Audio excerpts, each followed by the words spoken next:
এখতিয়ার না।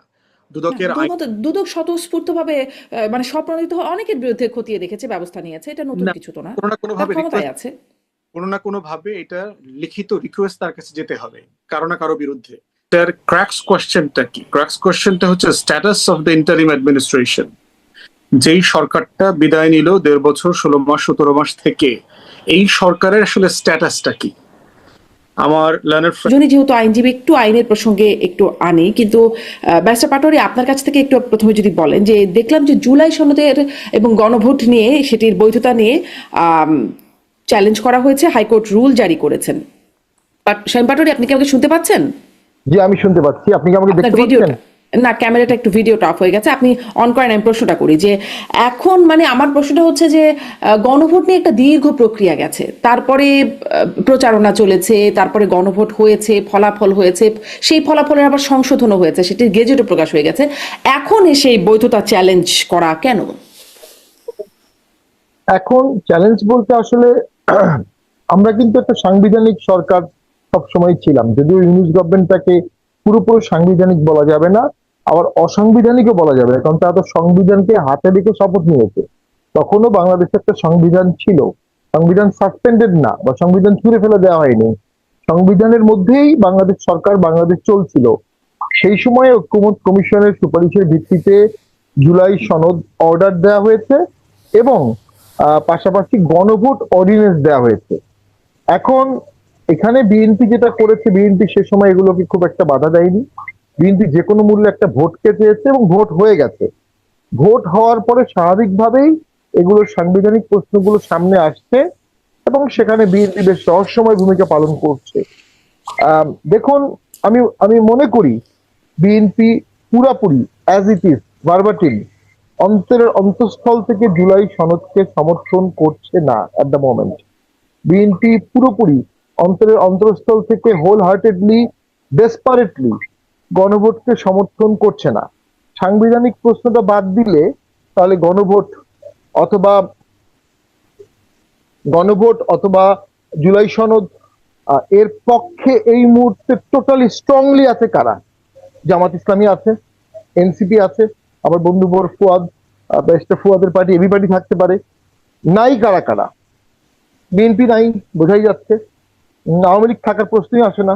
জাসদ নাই, ইনু নাই, জাতীয় পার্টি নাই। কোন পাল্লাটা বেশি? আপনি সংবিধানের বাইরে গিয়েও বিপ্লব পরবর্তী সময়ে আপনি কিন্তু পাল্লা মাপার জন্য তো গণভোট হয়ে গেল, মানে গণভোটে তো একটা ফলাফল হ্যাঁ জয়যুক্ত হয়েই গেল, বেশ বড় ব্যবধানে। ওই জায়গাটা আমি আসছি। তো এই পাল্লার যখন আপনি সবাই এক থাকবে, তখন আপনি সংবিধানের বাইরে গিয়ে যেটা করবেন সেটা কনস্টিটিউয়েন্ট পাওয়ার হিসেবে কাউন্ট হবে। যখন আপনি ঐক্যমত থাকবে না, তখন আপনাকে বিলিভ করতে in secondary constituent power or delegated constituent পাওয়ার, যেটা মূল সংবিধান হয়েছে। মূল সংবিধান যেভাবে আপনাকে অ্যামেন্ড করতে বলেছে, আপনাকে সেভাবে অ্যামেন্ড করতে হবে। আপনি যদি ঐক্যমত না থাকে, এবং সেই ঐক্যমত তো সবাই প্রায় মোরাললেস, তাহলে আপনি ওই প্রাইমারি কনস্টিটিউয়েন্ট পাওয়ারের মতো পাওয়ার এক্সপ্রেস করতে পারবেন না। নাও কাম টু গণভোট। গণভোট কোথায় আছে?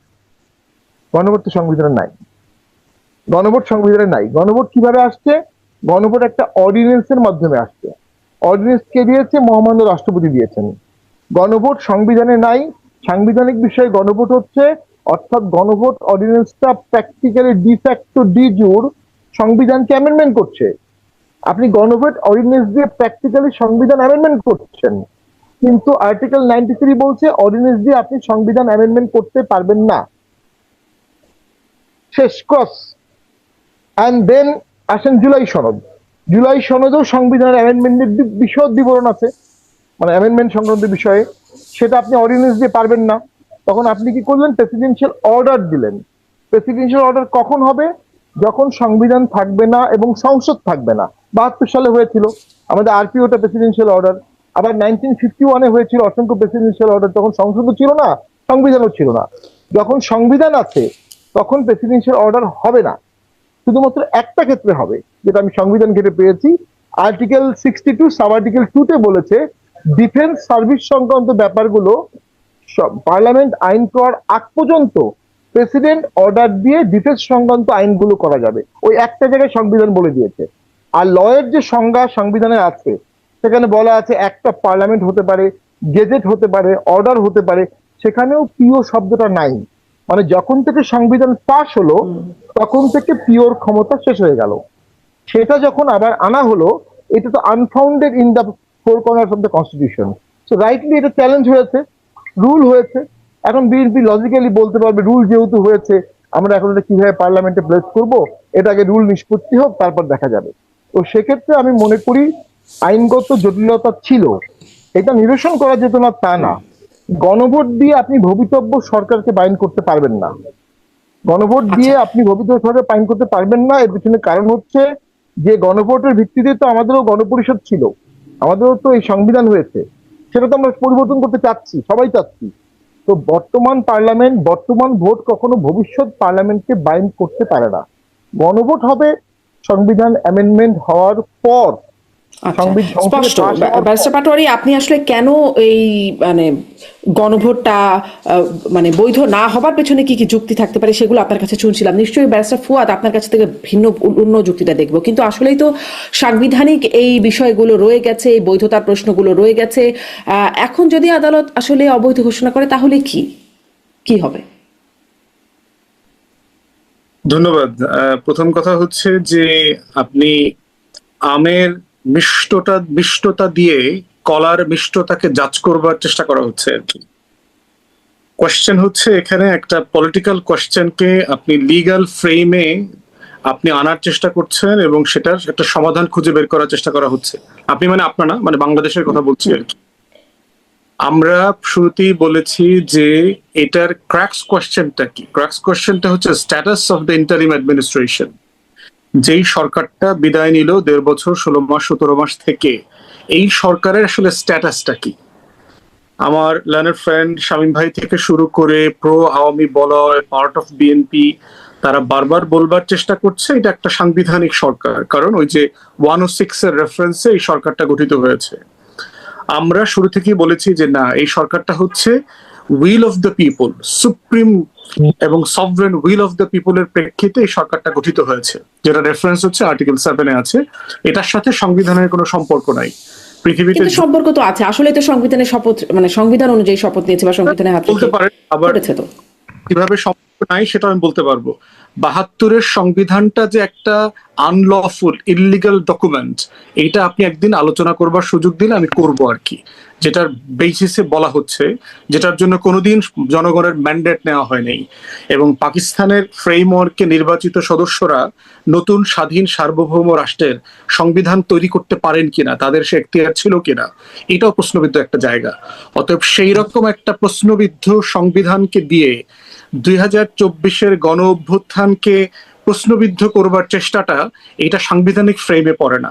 এটা হচ্ছে একটা, কিন্তু 72-এর সংবিধান নিয়ে তো আজকে এসে আপনি বলছেন প্রশ্নবিদ্ধ। 72-এর পরে অনেকগুলো বছর কেটে গেছে, অনেক পার্টি ক্ষমতায় এসেছে, সংসদে গেছে, কেউ তো আসলে এই প্রশ্নটা তুলে নাই।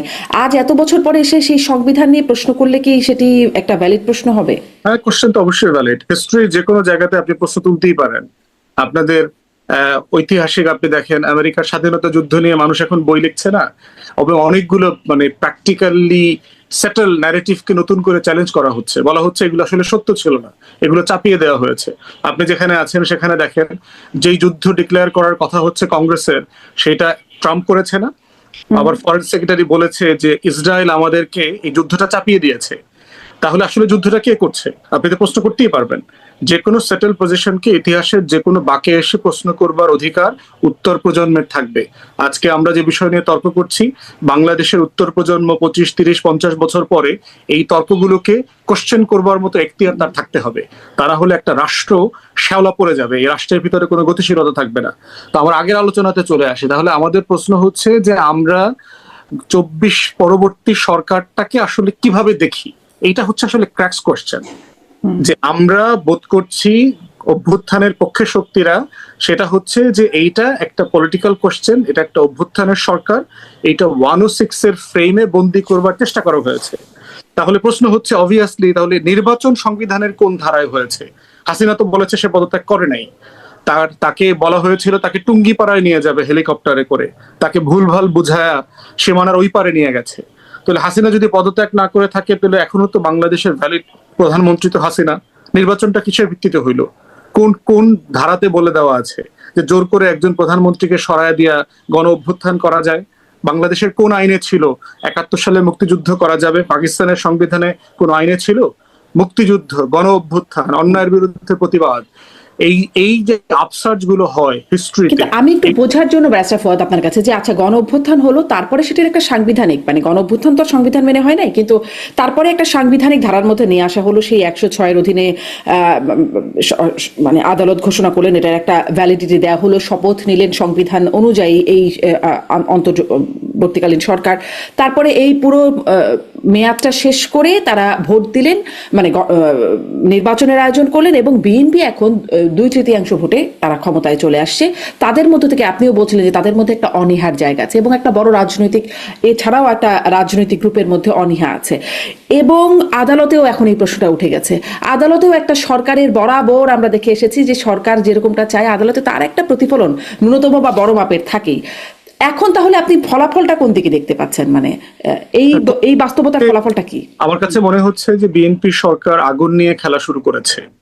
আমাদের পুরো গণ অভ্যুত্থানে যে 3টা আকাঙ্ক্ষা তৈরি হয়েছিল, যেগুলো নিয়ে আমরা বারবার কথা বলেছি, বিচার, সংস্কার এবং নির্বাচন, তার 2টা জায়গায় বিএনপি খুব সিরিয়াসলি কুঠারাঘাত করবার চেষ্টা করছে। বিএনপি বলছে যে আমি এটার সাথে জড়িত না, এগুলো তো general member of the public করেছে, আইনজীবীরা করেছে বিএনপি। কিন্তু আমরা আসলে ইন্টারনালি জানি যে বিএনপি আসলে হেভিলি এটার সাথে ইনভলভ। অ্যাটর্নি জেনারেল অফিসকে আপনার নিউট্রালাইজ করে দেওয়া হয়েছে। এই রুল কিভাবে আসতেছে, এনিওয়ে এটা ডিফারেন্ট ডিসকাশন, আমরা জানি এটার সাথে পুরোপুরি বিএনপি জড়িত।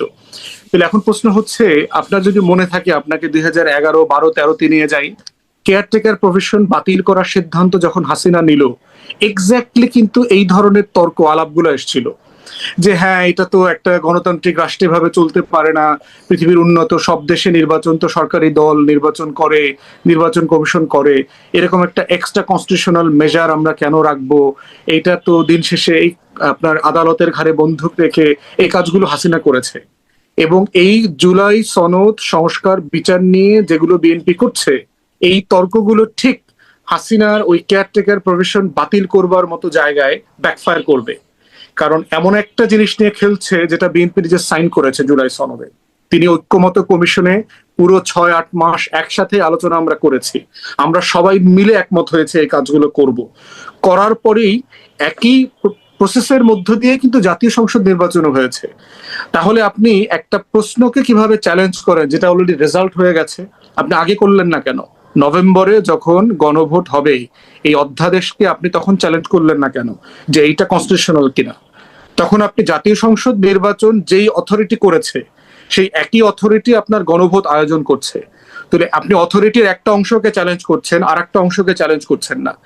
এই প্রসেসের মাধ্যমে সমস্যাটা কোথায় হবে দেখেন, যেই বিচারপতিরা এই যে রুল দিয়েছে তাদের একজন হচ্ছে আওয়ামী লীগের আমলে, আরেকজন হচ্ছে কিন্তু নতুন বিচারপতি। বিএনপি এই অন্তর্বর্তীকালীন সরকারের সময় এই বিএনপির অ্যাটর্নি জেনারেল উনি এগুলো অ্যাপয়েন্ট করেছেন। তাহলে ওনার অ্যাপয়েন্টমেন্টটা কিসের ভিত্তিতে হয়েছে? সংবিধান মোতাবেক হয়েছে? একটা গণ অভ্যুত্থান পরবর্তী বাস্তবতা হয়েছে না? বিচারপতি কিভাবে অ্যাপয়েন্ট হয়? আমার লার্নার ফ্রেন্ড বলবে যে কে কার সাথে, প্রধানমন্ত্রী, প্রধান বিচারপতি ওর সাথে পরামর্শ করবে করে তো প্রধান বিচারপতি থেকে শুরু করে অ্যাপিলেট ডিভিশন, হাইকোর্ট ডিভিশনে বিচারপতি অ্যাপয়েন্ট হয়। সেই প্রসেস তো ফলো করা হয় নাই। আমরা দেখেছি গত 17-18 মাসের ইন্টারিম অ্যাডমিনিস্ট্রেশনে 60+ কনস্টিটিউশন প্রভিশন মানা হয়নি, মানা সম্ভব ছিল না। তাহলে বাজেট কোথায় পেশ হয়েছে? বেতন ভাতা গত 1.5 বছর সরকারি আমলাদেরকে কিভাবে দেওয়া হয়েছে? বাজেট তো বিটিভিতে পেশ হয়েছে, বাজেট তো আপনার সংসদে পেশ হওয়ার কথা। তাহলে যেই সরকার নির্বাচিত না, ট্যাক্স ভ্যাট কালেক্ট করতে পারে কে? একটা ইলেক্টেড গভর্নমেন্টের এখতিয়ার থাকে ট্যাক্স ভ্যাট কালেক্ট করার। তাহলে 17-18 মাস ধরে যারা বাজেট দিয়েছেন, ট্যাক্স ভ্যাট কালেক্ট করেছেন, সরকারি কর্মকর্তা কর্মচারীদেরকে বেতন দিয়েছেন, তো এগুলো সব অবৈধ ছিল। তাহলে ব্যারিস্টার ফুয়াদ, আপনার অবস্থান স্পষ্ট হলো। আপনি যেটি বলছেন বিএনপি আগুন নিয়ে খেলছে এবং সংবিধান নিয়ে প্রশ্ন করাটা এখানে খুব একটা ভ্যালিড না বলে আপনার কথা থেকে যেটা আমি বুঝলাম। আমি ব্যারিস্টার পাটোয়ারির কাছ থেকেও এইটুকুই একটু শুনবো যে এটাও তো আসলে ঠিক, বিএনপিও প্রচারণা চালিয়েছে, যদিও তাদের মধ্যে অনীহা একটা সময় থেকে একরকম মেনে নিচ্ছে এটি বোঝা যাচ্ছিল, কিন্তু তারা শেষ পর্যন্ত এসে এই গণভোটের পক্ষে, জুলাই সনদের পক্ষে প্রচারণাও চালিয়েছে। এখন ভোটে জেতার পর 2/3 মেজরিটি পেয়েছে, এখন জেতার পর এখন অনেকেই মন্ত্রীরা বলছেন যে এটি অসাংবিধানিক বা এটি গণভোট আবার কি ইত্যাদি ধরনের কথাবার্তা শোনা যাচ্ছে। এটি আসলে কেমন আচরণ? এই আচরণটা প্রশ্নবিদ্ধ হবে না? বিএনপি অবশ্যই এখানে কঠিন রাজনৈতিক কুটচাল দিয়েছে এবং সাফল্যজনকভাবে দিয়েছে। যখনই বিএনপি অ্যাবসলিউট মেজরিটি পেয়ে গেছে, বিএনপি তার জুলাই সনদকে ডিনাই করার লেজিটিমেসি পেয়ে গেছে, শক্তিও পেয়ে গেছে, সামর্থ্য পেয়ে গেছে এবং আদালতের আপনি কি মনে করেন আগুন নিয়ে খেলছে বিএনপি? না, আমি এটা মনে করি না, আমি সেটা বিষয়ে বলছি। এবং রুল তো হলো গতকালকে, কিন্তু বিএনপি তো গণপরিষদ বা সংবিধান সংস্কার পরিষদের শপথ নেয়নি। এটা কিন্তু প্রায় 2 সপ্তাহ আগের ঘটনা। 2 সপ্তাহ আগে যখন শপথ হলো তখন বিএনপি শুধু সংসদ সদস্য শপথ নিল, গণপরিষদের শপথ নিল না। তার মানে বিএনপি জুলাই সনদকে ওন করছে না, বিএনপি ওই সংস্কারগুলোকে ওইভাবে ওন করছে না। যেটা আমি প্রথমেই বললাম, যেটা বিএনপি ওন করবে না, যেটা আওয়ামী লীগ ওন করবে না, যেটা জাসদ ওন করবে না, যেটা জাতীয় পার্টি ওন করবে না, এটা বাস্তবায়ন হবে কিভাবে? দেন আপনি বলেন গণভোটের কথা। গণভোট সরকারকে বেঁধে ফেলবে, কোথায় আছে এটা? এটা আইনের প্রশ্ন, অ্যাকুরেট অঙ্কের প্রশ্ন। অঙ্ক বলছে গণভোট বেঁধে ফেলতে পারবে না। যদি গণভোট বেঁধে ফেলতে না পারে তাহলে সরকার এটা মানতে বাধ্য না। সরকার মানছে না এবং হাইকোর্টের রুল চলে আসছে। ওইখানেই তো ঐক্যমতের প্রয়োজন ছিল, যেটা সেই সময় ইউনিট সরকার করেন। আমি ব্যারিস্টার ফুয়াদের সাথে পুরোপুরি একমত। ওই সরকারটা হাইব্রিড সরকার, ওটা দুটো কাজ করলে একটা সংবিধান মেনে করেছে আর একটা সংবিধান মেনে করা সম্ভবই ছিল না। তো তার মধ্যে তো বর্তমান যিনি আইনমন্ত্রী, উনি যখন অ্যাটর্নি জেনারেল হয়েছেন যে সময়, তখন সেই সময় দেশে কোনো প্রাইম মিনিস্টার ছিল না, সেই সময় দেশে কোনো চিফ অ্যাডভাইজার ছিল না। অর্থাৎ রাষ্ট্রপতি যে ওনাকে অ্যাপয়েন্টমেন্ট দিলেন, কার অ্যাডভাইসে দিলেন? রাষ্ট্রপতি তো একা অ্যাপয়েন্টমেন্ট দিতে পারেন না, তাকে হয় প্রধানমন্ত্রী অথবা প্রধানমন্ত্রী পদের চিফ অ্যাডভাইজারের অ্যাডভাইস নিতে হবে। তো ওটা ওনার নিয়োগটা সেই সময় প্রশ্নবিদ্ধ।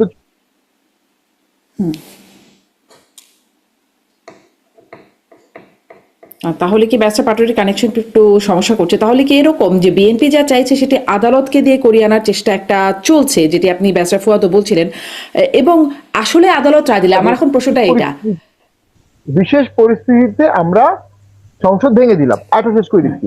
সংসদ ভেঙে দেওয়ার পরে ইলেকশন হবে, যেটা ব্যারিস্টার ফুয়াদ বললেন, ইলেকশনটা নিয়ে কোশ্চেন করার সুযোগ নেই, কারণ ইলেকশন তো হতেই হবে সবসময়।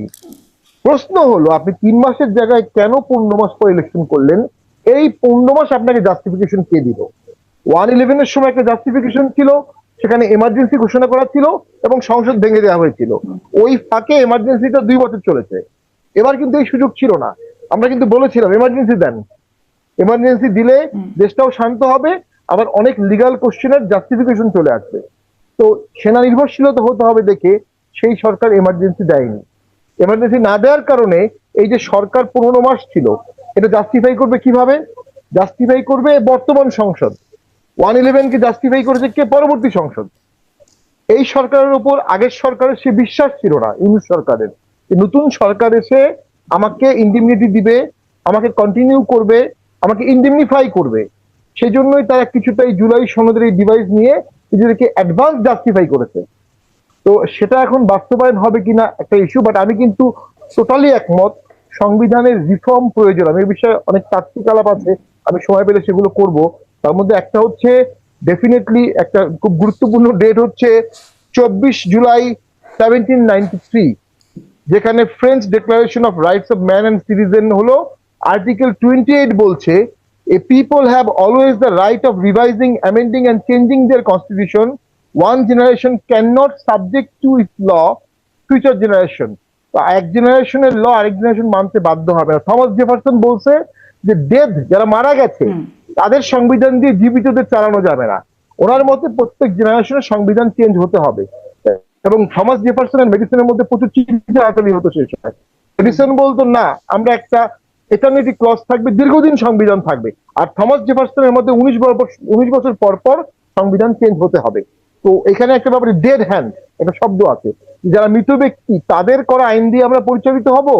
এটা ডেমোক্রেসি না, ভার্সাস কিন্তু নিশ্চয়ই সেই পরিচালিত হব না, সেই তাদের আইনটা সংশোধন বা পরিবর্তনের জন্য সেটিও একটা প্রক্রিয়ার মধ্যে দিয়ে হতে হবে। এখন নিশ্চয়ই আলোচনায় সেই বিষয়টাই আমি একদম এই আলোচনাটা শেষ করতে চাই।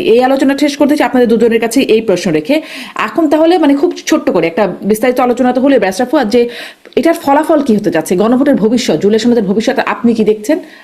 খুব সংক্ষেপে যদি শুনি। মানে ভবিষ্যতের থেকে বড় জিনিস হচ্ছে প্রত্যাশার জায়গাটা গুরুত্বপূর্ণ আর কি, যে যেই প্রত্যাশা নিয়ে বাংলাদেশে একটা ফ্যাসিবাদ বিরোধী লড়াই হয়েছে, একটা গণ অভ্যুত্থান হয়েছে, এবং এমন কিছু এখানে হয় নাই যেটা চাপিয়ে দেওয়া হয়েছে। গণ অভ্যুত্থানের সকল পক্ষ মিলে আলোচনা করেই এই সনদ ফাইনাল করা হয়েছে। এই ড্রাফট সকল রাজনৈতিক দল সাইন করেছে, বিএনপি ইনক্লুডেড। জুলাই সনদ স্বাক্ষর করা মানে আপনার একটা ন্যাশনাল প্লেজ আছে, একটা পলিটিশিয়ান, একটা পলিটিক্যাল পার্টির ওয়াদা is a pledge to the nation is more important than the constitution itself. আপনি পাবলিকলি জুলাই সনদ স্বাক্ষর করে জাতির কাছে ওয়াদা করেছেন।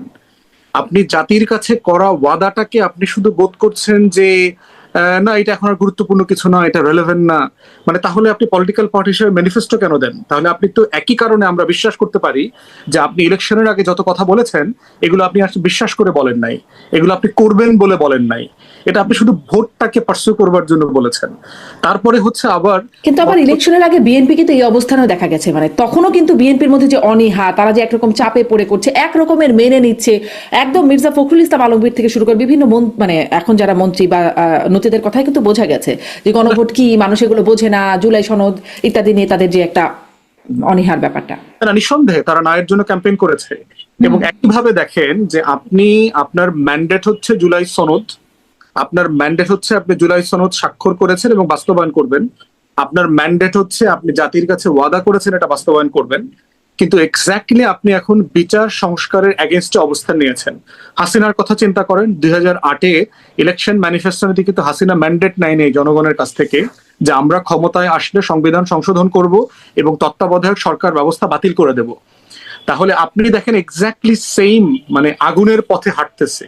যেই কারণে হাসিনা যে পলিটিক্যাল ইনস্টেবিলিটি, পলিটিক্যাল ক্যাওয়াস তৈরি করেছে এবং জুডিশিয়াল প্রসেসের মধ্য দিয়ে করেছে, এক্স্যাক্টলি বিএনপি কিন্তু সেই কাজটা করা শুরু করেছে।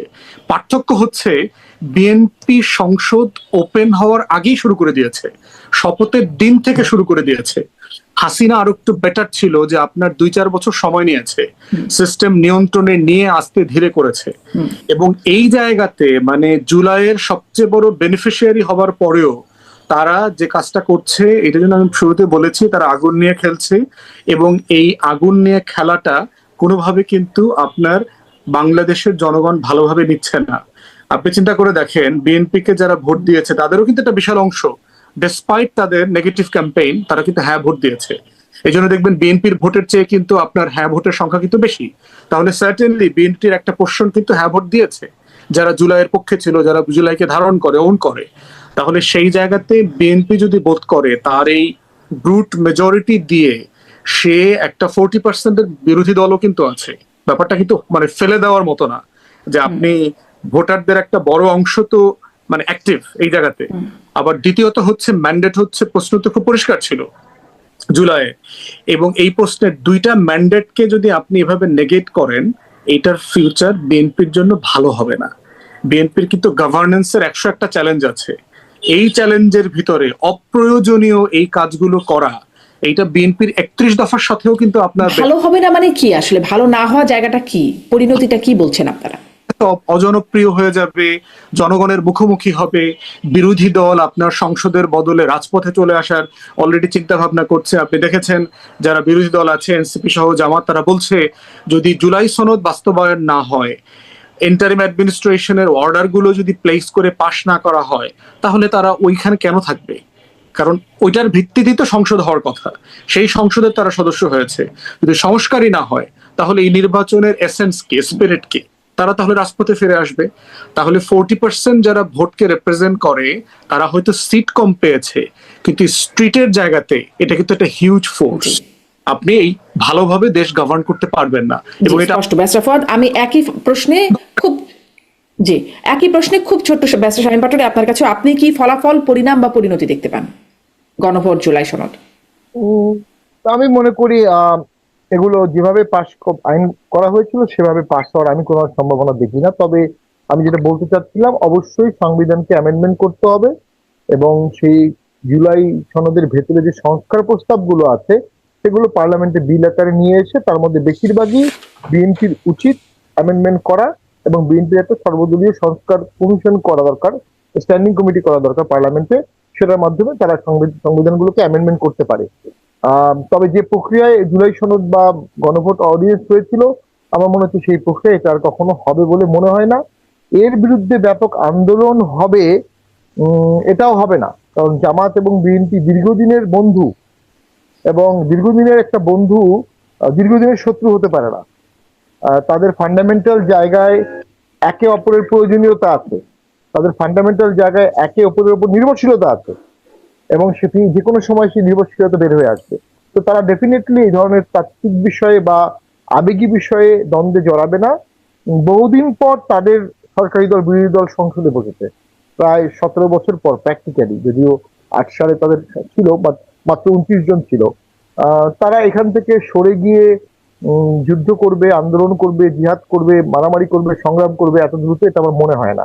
এবং সেখানে ব্যাপক জনসমর্থনও পাবে না। কারণ ওই যে বললাম, ঐক্যমত্য তো সৃষ্টি হয়নি জুলাই সনদের পক্ষে, স্পিরিটটা ছিল, আবেগটা ছিল, আন্দোলনের সম্মুখ ভাগে যারা ছিল তাদের একটা অংশ ঐক্যমত হয়েছে, এটা সত্য। কিন্তু জনগণের প্রতিনিধিত্বশীল দলগুলো, জনগণের ঐক্যমতটা হয়নি, যে কারণে এই জুলাই সনদের পক্ষে যদি আন্দোলন করা হয়, সে জি, আন্দোলনটা একদম ঠিক। হাসিনা কিন্তু বিরুদ্ধে আবার জনগণের ঐকমত্য ওই যে ভোটের ফলে ফলে দেখা গেল যে একটা ঐকমত হয়েছে, সেখানে একটা এক লাইনে বলছি, হাসিনা বিরোধী আন্দোলনের মতো জুলাই সনদের পক্ষে ঐক্যমত ওভাবে হবে না। হ্যাঁ, গণভোটের রায়টা আপনি বলছেন গণভোট জিতেছে, এটা সত্য, হুম, কিন্তু গণভোট তো 3 ভাগের 1 ভাগ ভোট পড়েছে না, এবং সে ভোটটাও প্রশ্নবিদ্ধ, কারণ সেই ভোট গণনার সময় প্রিজাইডিং পোলিং এজেন্ট রাখা হয়নি, এবং 73 লক্ষ ভোট হুম। সেখানে জাল হয়েছে, এবং পরে 10 লক্ষ ভোট গেজেট করে আবার 10 লক্ষ ভোট বাড়ানো হয়েছে। তো হ্যাঁ না ভোট নিয়ে তো প্রশ্নবিদ্ধ আছেই। আর হ্যাঁ পাশ হলেই জি, বাস্তবায়ন হবে, এটা তো সংবিধানে নাই। জি।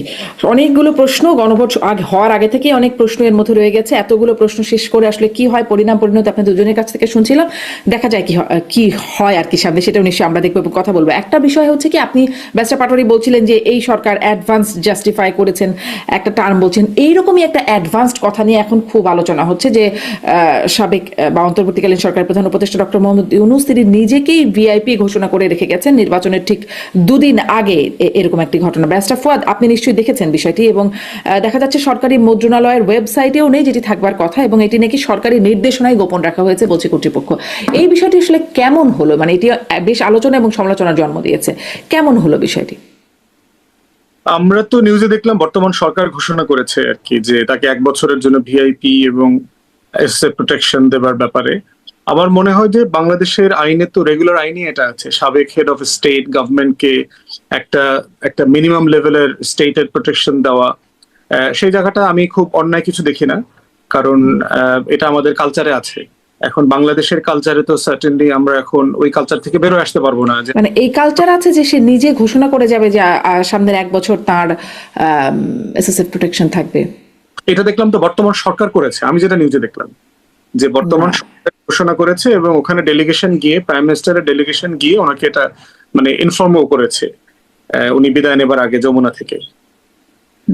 না, খবরটা হচ্ছে এরকম, আমি বেশ কয়েকটা জায়গায় দেখলাম যে খবরটা হচ্ছে এরকম যে ডক্টর ইউনূস নির্বাচনের মানে ক্ষমতা দেবার ঠিক 2 দিন আগে তিনি নিজেকেই এই ঘোষণা করে দিয়ে গেছেন, এবং এটি মানে এইরকম ঘোষণা আসলে সরকারি মুদ্রণালয়ের ওয়েবসাইটে প্রকাশ পাবার কথা, যেটি পায় নাই। ব্যারিস্টার পাটোয়ারি, আপনি নিশ্চয়ই খবরটা দেখেছেন। আমি আবার আসবো ব্যারিস্টার ফুয়াদ, আপনার কাছে আরেকটু মন্তব্য থাকলে শুনবো। আপনি নিশ্চয়ই দেখেছেন। আসলে এই বিষয়টি কেমন হলো? এখানেও কোনো আইনি ইস্যু আছে কিনা ব্যারিস্টার পাটোয়ারি? না, বিষয়টি খুব বড় অবশ্যই আমি মনে করি না। একজন নোবেল লরিয়েট, যিনি একটা আন্দোলনের প্রেক্ষাপটের পরে একটা মুভমেন্টের পরে তিনি ক্ষমতায় ছিলেন, দেশ চালিয়েছেন, তার পক্ষে বিপক্ষে অনেক লোক আছে, তার শত্রু হয়েছে, তার বন্ধু হয়েছে, তার অনুসারীদেরকে বিভিন্ন দেশে অপদস্থ করা হচ্ছে, তো তারও অপদস্থ হওয়ার ভয় থাকতে পারে। সেক্ষেত্রে আমি মনে করি এটাতে দেশের এমন কোনো আহামরি ক্ষতি হচ্ছে না, এটা এটা নিয়ে খুব আলোচনা করার কিছু নাই।